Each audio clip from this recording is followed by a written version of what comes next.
예, 독서와 토론 5주 2차 시 공부를 합시다. 1차 시에는 어, 일본인 작가 시오노 나나미 여성이죠. 시오노 나나미는 이제 일본인이긴 한데 오래전에 그 이탈리아로 가서 공부를 하면서 로마인 이야기를 이제 7권, 뭐 로마인 이야기 아니라 다른 책도 많이 펴냈는데 로마인 이야기가 한길사에서 이제 번역을 해서 한때 90년대 상당한 베스트셀러로 사회과학 역사서로서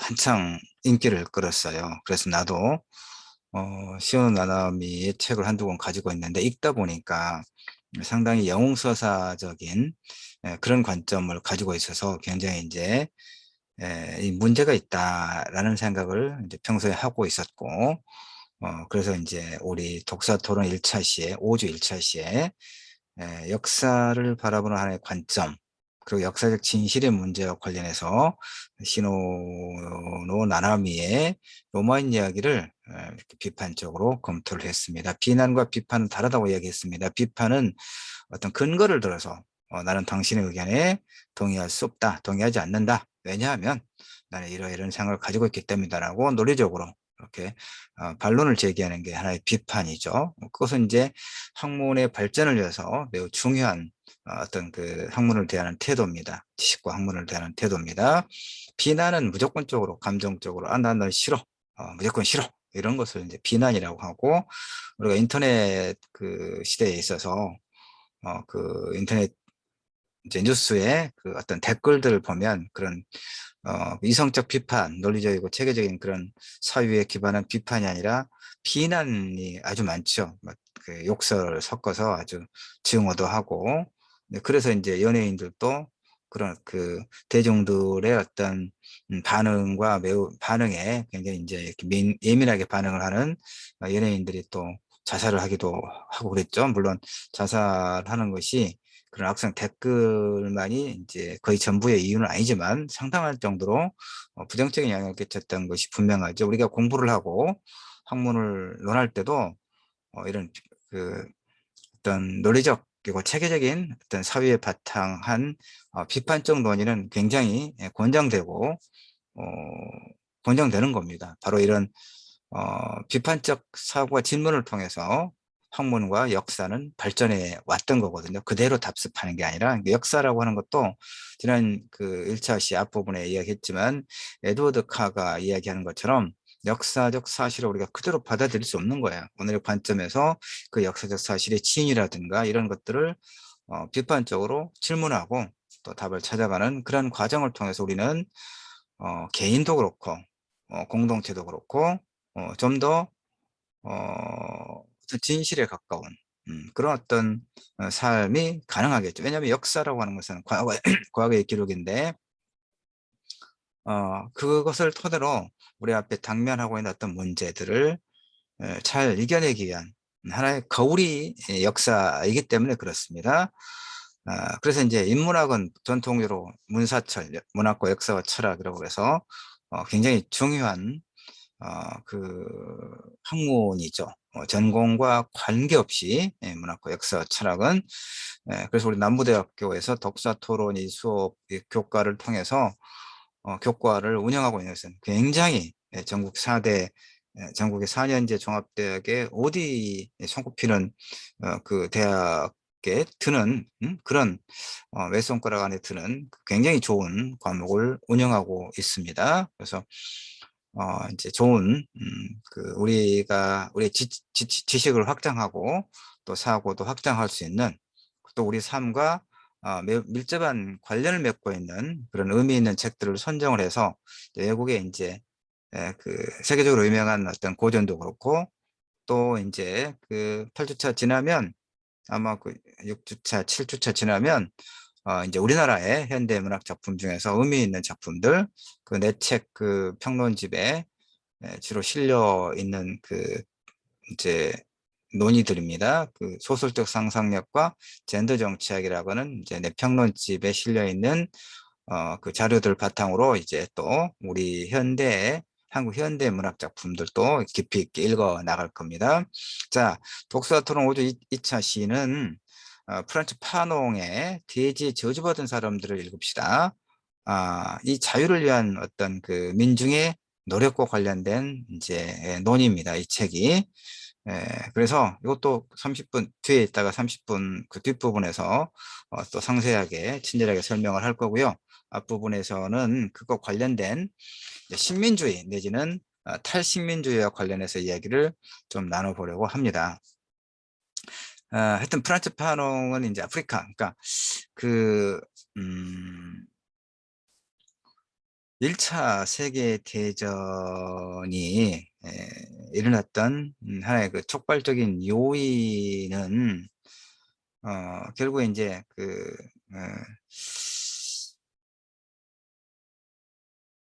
유럽 제국들이 아프리카를, 아시아도 그렇지만 아프리카를 그 분할해서 식민 지배하고 있던 데서, 그래서 이제 소위 유럽 열강들, 강대국 간의 그 이해관계가 충돌하는, 예, 그러니까 세르비아 청년이 오스트리아 그 황태자를 이제 암살한 것으로부터 시작해서 그것이 촉발 요인이 돼가지고 제1차 세계대전이 일어나긴 했지만, 그 요인들을 거슬러 올라가면 유럽의 열강들이, 제국주의 국가들이 아시아와 함께 아프리카를 이렇게 분할 점령하고 식민 지배하면서 자신의 어떤 정치적, 경제적 영향력을 확장하려고 하는 그런 갈등이 제1차 세계대전의 핵심적인 요인이 되는 거예요.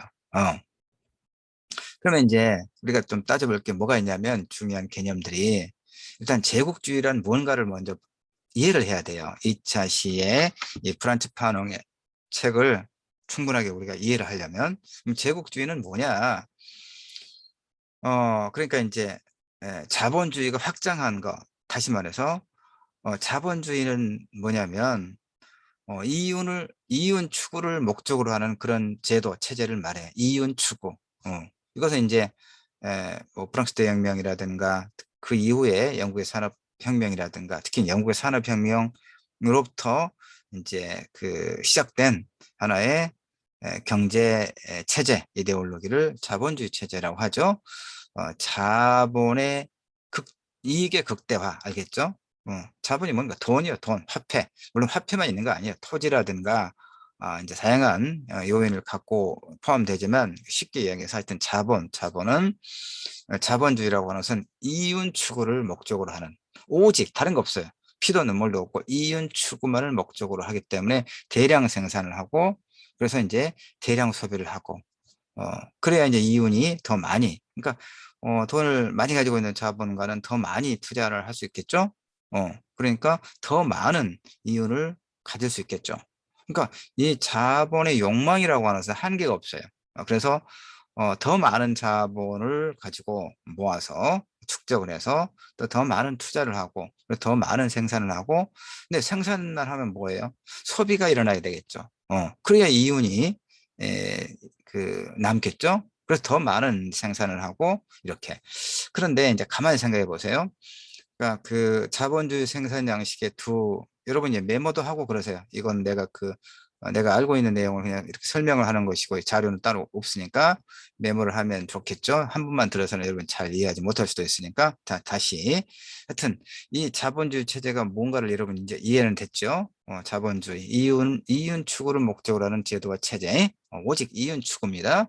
그런데 그러니까 자본주의 체제를 뒷받침하는 그 두 개의 큰 기둥이 있어요. 이 자본주의 체제가 굴러가기 위해서는 뭐가 필요하냐면, 첫째가 생산수단의 사적 소유.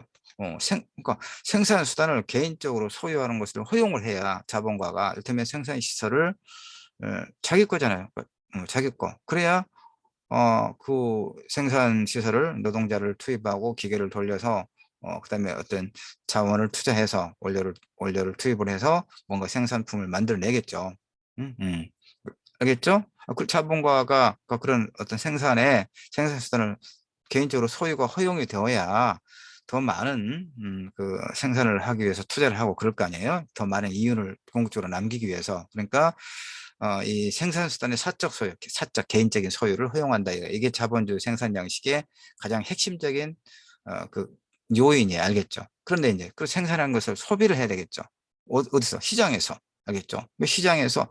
근데 이제 시장이 정부라든가 시민사회가 간섭을 많이 하면 자본가는 좀 불편하겠죠. 왜냐하면 그 시장에서 완전 경쟁, 이 보장이 되어야 자본이 더 많이 갖고 있고 그런 사람이 이제 더 이제 질 좋은 어떤 상품을 독점하면서 시장에서 소비를 또 독점하고 그래서 이윤을 더 많이 남기고 그럴 거 아니에요.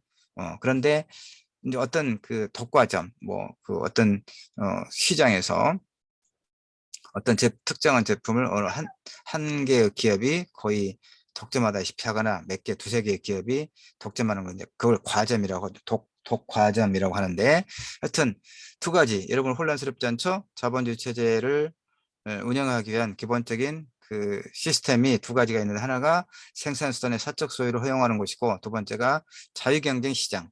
그런데 자유경쟁 시장이라고 하는 것은 시장에서 그러니까 이제 시장에 간섭을 하지 말은 얘기예요. 쉽게 말해서. 그러면 자연스럽게 생산과 수요가 맞물리면서 고용도 창출된다. 완전 고용이 이루어진다. 이것이 이제 자유주의 자본가들의 이론인데 실제로는 그렇게 되지 않죠. 그래서 이제 정부가 개입하고 시민사회가 늘 비판적으로 보고 있고 그렇습니다. 하여튼 여러분이 이 시간에 알아둘 것은 기본적으로 자본주의의 개념, 그다음에 자본주의 시스템을 지탱하는 두 가지 핵심적인 요인 알았죠? 자, 그런데 문제는 여기서 발생해요. 자, 자본가가 자본을 투자해서 생산을 이제 대량 생산을 하는 거죠. 그래서 시장에 갖다 파는 거죠. 그런데 그 어떤 제품이 무한정 팔리진 않죠. 그렇죠? 무한정 팔리진 않아. 그렇죠? 그러니까 이제 어떻게 되는 겁니까? 소비 시장을 확장을 해야 돼요. 그렇죠? 근데 소비 시장을 그 자기 나라 영토만 가지고는 자기 나라 국민이 이제 한계가 있잖아요. 소비가 무한정 늘어나는 건 아니니까. 그러니까 이윤을 추구하자고 하는 자본의 욕망은 무한정인데 소비 시장은 한계가 있다는 얘기예요. 그렇죠? 한 사람이 겨울을 옷을 100벌, 200벌 입나요? 그렇지 않죠. 근데 자본가는 100벌, 200벌 이상을 팔아야 이윤이 더 많이 생기겠죠. 그러니까 어떻게 돼요? 필연적으로 시장을 확장을 해야 돼. 늘려야 돼. 예, 그런데 자국 내의 시장은 이미 포화 상태가 돼 있어. 그러니까 어떻게 되겠어? 다른 나라로 이제 진출하는 거야. 지금은 이제 그 전쟁 없이 일단 물리적인 어떤 전쟁 없이 그 세계가 이제 무역을 통해서 일단 기본적으로 무역을 통해서 이렇게 그 거래를 하죠. 상품 거래를. 그런데 이제 제국주의 시대는 그런 게 없었어요. 그러니까 그냥 그 자신들의 어떤 군사력을 바탕으로 이제 진출하는 강제로 아시아, 아프리카에 진출해서 어느 날 점령을 해버리는 거예요. 그래서 이제 그러니까 그게 제국주의예요. 그러니까 자기 나라의 어떤 경제력과 군사력을 바탕으로 다른 나라를 침략해서 지배하는 거, 식민 지배하는 거. 이게 제국주의다. 그 제국주의의 본질은 뭐냐면 자본주의 시장의 확장이에요. 소비 시장을 확장하는 거. 그다음에 또 그 점령한 그 나라의 값싼 노동력과 자원들을 이제 아주 싸게 착취하는 거죠. 그래서 더 많은 이제 생산을 하고 소비지를 늘려가는 거. 근데 끝없이 그 식민지를 늘려가는 거죠. 근데 한번 또 확장한 그 식민지는 독립이 이제 거기서 독립운동을 할 거 아니에요. 우리나라가 일본 제국주의 식민 지배 속에서 나라를 되찾기 위한 그런 그 독립운동을 했던 것처럼 어느 나라나 그럴 거 아니에요. 근데 그 기간이 이제 여러 가지 어떤 사정에 의해서 좀 더 오래 가기도 하고 그렇잖아요. 그다음에 어느 한 나라가 또 바꿔가면서 또 필리핀 같은 나라는 처음에 프랑스가 식민 지배했다가 나중에 미국이 식민 지배하고 2차 세계대전 때는 또 일본이 또 점령을 해서 식민 지배라기보다는 그때는 이제 점령했던 그런 기간이고 그러잖아요. 이런 식으로. 그래서 아까 처음에 얘기했던 1차 세계대전은 결국 세르비아 청년이 오스트리아 황태자 부부를 암살함으로써 1차 세계대전을 발발했지만 그 근본적인 요인은 아프리카 제국에 대해서 아프리카 그 지도를 보면 반듯반듯하죠. 이를테면 직사각형 이런 형태로. 그러니까 인위적으로 이렇게 국경선을 만든 거예요. 유럽 열강들이. 그래서 이게 이제 그 제국주의다 이런 얘기죠. 그러면 이제 식민주의가 뭐냐면 바로 그거예요. 그 남은 나라를 침략해가지고 지배하는 거, 강제로 지배하는 거, 이게 식민지다, 이게. 그러면 탈식민은 뭐냐? 포스트, POST. 포스트는 두 가지 의미가 있어요. 벗어나다, 이런 의미가 있고, 전후, 알겠죠? 그러니까, 그러니까 탈식민주의라고 하는 것은, 벗어나다, 그 말이거든요. 그러니까 식민 지배 상태로부터 벗어나는 거. 그래서 독립된 주권 국가를 만드는 거. 이제 이런 의미가 하나 있고, 근데 이제 2차 세계대전이 언제 끝났습니까? 1945년 8월 15일 날 끝났죠. 우리나라도 이제 일본 제국주의로부터 35년간의 강제 식민 지배 점령당한 상태에서 2차 세계대전이 이제 일본의 패배로 끝남으로써 우리는 일단 해방은 됐죠. 그런데 이제 이런 물리적인 식민 지배는 일단 끝났어요. 그러니까 다른 나라도 아시아, 아프리카도 대개 2차 세계대전이 끝날 즈음 해서 이제 식민 지배로부터 벗어났어요. 그런데 뭐 30년, 50년 이렇게 심지어 어느 날은 100년까지 이렇게 아시아 유럽 제국의 제국주의 국가들의 식민 지배를 받았잖아요. 근데 물리적인 식민 지배는 끝났어. 해방이 됐어. 그렇다 하더라도 오랫동안의 정신적 지배, 이게 이제 부정적인 유산으로 남아있는 거예요.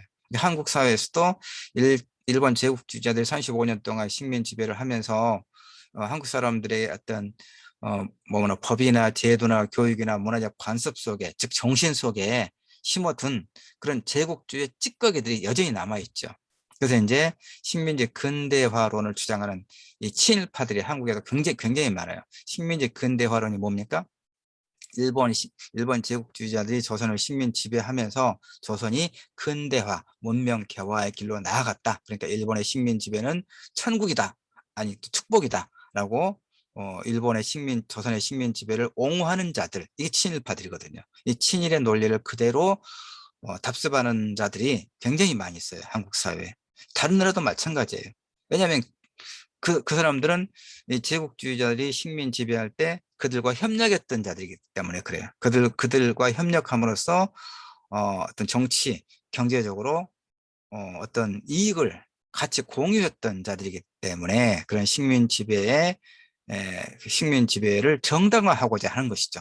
그것이 한국만 그런 게 다른 식민 지배를 경험했던 아시아, 아프리카에 여전히 남아 있는 것이에요. 그러니까 이 프란츠 파농의 알제리의 이제 그 독립운동에 헌신했던 의사 프란츠 파농은 대지에 저주받은 사람들이라고 하는 책을 통해서 아프리카 사람들의 정신세계에 침투해 있는 이런 식민 지배의 그늘을 어떻게 극복해낼 수 있을 것인가와 관련된 논의를 하고 있어요. 그러니까 결국은 이 해방을 얻기 위한 민중들의 오랜 고단한 그런 노력과 투쟁, 이게 말은 쉽지만 목숨을 바쳐가면서 하는 거잖아요. 체포당해서 고문받고 가족을 잃고 엄청난 고통을 겪으면서, 그다음에 후손들을 경제적으로 또 교육을 잘 시키지도 못하고. 그런데 이제 한국의 어떤 그 만화가 어떤 놈은 이 독립운동가들의 후손을 비웃죠. 뭐 엉망진창으로 살았을 것이다. 신일파들은 열심히 살아서 지금도 부자인데 독립운동가들의 후손은 뭐 대충 살았을 것이다라고, 이름은 말하지 않겠어요. 아주 나쁜 자인데 그 아주 나쁜 만화가 윤서인인가 그 자일 거예요. 예. 그런 자들이 있죠. 친일의 논리를 자신의 어떤 그 사고 구조에 그대로 내장해 있는 아주 저 흥분해서, 왜냐하면 나를 되찾기 위해서 평생을 목숨을 버려가면서 투쟁했던 그 숱한 독립운동가들, 그리고 바로 그것 때문에 가족을 제대로 돌보지 못했던, 그러니까 한국 그 옛말이 있어요. 독립운동가들은 3대가 정확하지는 않은데 어쨌든 그 친일파들은 3대가 계속 흥하고 독립운동가들 후손은 3대가 어렵게 산다. 계속 그럴 거 아니에요. 지금 내가 힘든 것은, 경제적으로 어려운 것은 부모님이 부자가 아니기 때문에 그러죠. 부모님이 부자가 아닌 것은 뭐예요? 할아버지 때가 부자가 아니기 때문에 그런 거죠. 왜냐하면 무슨 어 우리가 이제 그 어떤 타고난 어떤 경제적 환경, 물리적 환경이 우리 삶에 굉장히 큰 영향을 미치잖아요. 내가 건물주의 아들로 태어나는가 아니면 가난한 그냥 보통 그 봉급쟁이의 아들로 태어나는가, 아들 딸로 태어나는가에 따라서 우리의 출발부터가 다르잖아요. 바로 그런 문제가 있습니다. 그래서 어떤 2차 시에 이 자유를 해방을 위한 그런 그 투쟁에 나섰던 그런 분들에게 우리는 끝없는 존경을 바쳐야 돼요. 그런 분들의 희생 덕분에 우리는 이제 이런 그 사회를 살아가는 거죠. 그다음에 그 박정희 유신 정권, 그다음에 전두환 군사 정권, 이런 그 한 30년 됩니다. 합해 놓으면 그런 그 억압적인 군사 정권, 권위주의 정권 시절에 민주화 운동에 투신했던 많은 사람들, 그래서 목숨을 잃고 또 감옥에 가서 고통을 겪고 그랬던 사람들의 그런 희생의 덕분에 우리가 상당히 이제 민주화되고 그런 어떤 삶이 가능한 거예요. 우리가 지금 취업에 지금 이제 2년째 코로나 바이러스라고 하는 세계적인 이런 감염병의 유행 때문에 일상이 정지되고 지금 우리 수업도 계속 비대면을 하고 있고 그다음에 이제 여러 자영업자들도 너무 힘들고 심지어 자살하기도 하고 어렵지 않은 사람이 거의 없죠. 일부 이제 그 자본을 가진 사람들은 뭐또 의상 없이 오히려 더 돈을 더 잘 벌기도 하지만 일반적으로 많은 사람들이 이 코로나 바이러스가 2년째 확산세가 멈추지 않고 있는 상황에서 일상이 멈추고 고통을 겪고 있죠. 그다음에 이제 그거 관계없이도 한국의 경험을 하더라도 이제 소위 이게 세계적인 현상이긴 해요. 고용 없는 성장이라고 하는 그런 흐름 속에서 대학을 졸업해도 좋은 직장에서 정규직으로 취업하고 그래서 기본적인 자신의 삶을 살아나가는 것이 너무 어려운 그런 환경이 있다 보니까 그리고 여러 가지 이제 뭐 서울의 집값도 서울뿐만 아니라 광주도 집값이 굉장히 많이 올라서 결혼하기 위해서 지방칸을 마련하는 것 자체가 거의 불가능한 그런 상황, 자기 자신의 힘으로는 여러 가지 어떤 그 고용 불안, 경제적 불안 이런 것들이 이제 지속되다 보니까 굉장히 답답하고 힘들고 그러긴 하지만 그래도 불구하고 객관적으로 보면 우리가 그 일제강점기로부터 한번 생각을 해봐요, 짧게. 예, 그 일본 총독부의 그런 그 강압적인 통치에 맞서서 저항을 하고 목숨을 버리면서 저항을 했던 독립운동을 했던 수없이 많은 사람들. 그다음에 이제 무장 독립운동만 한 게 아니라 또 국내에서도 뭐 교육이라든가 문화라든가 다양한 방식으로 민족혼을 일깨우려고 노력했던 그런 많은 사람들의 희생과 노력 덕분에 물론 이제 크게 보면 2차 세계대전 때 연합국의 승리로 일본이 패망하고 그래서 이제 독립이 앞당겨지긴 했지만 우리 선조들이 손 놓고 있었던 건 아니란 얘기예요. 그 저항의 면면한 흐름 속에서 해방을 맞이하는 거고 또 그 이후에 이제 또 남북이 분단되고 6.25 전쟁이라고 하는 그 비극을 겪고 이후에 또 많은 국민들의 내가 1차 시에 이야기했지만 영웅사관 뭐 어떤 특정한 정치 지도자 한두 사람에 의해서가 아니라 많은 국민들의 그런 피땀 어린 그 어떤 노력의 결과 그래서 경제가 성장하고 그다음에 또 민주화 운동에 헌신했던 그런 많은 사람들의 희생과 노력 덕분에 민주주의가 상당할 정도로 진전이 됐어요. 그러니까 우리가 여러 상황이 어렵긴 하지만 한국은 이미 경제의 대국이에요. 세계 10위권의 그 무역 규모를 자랑하고 있고 사실 의료 체제나 복지 체제도 상당히 잘 돼 있어요. 굉장히 잘 돼 있습니다. 사실은 그래요. 그래서 당장의 어려움만 가지고 우리 현실을 부정적으로만 보는 것은 옳지가 않아요. 네.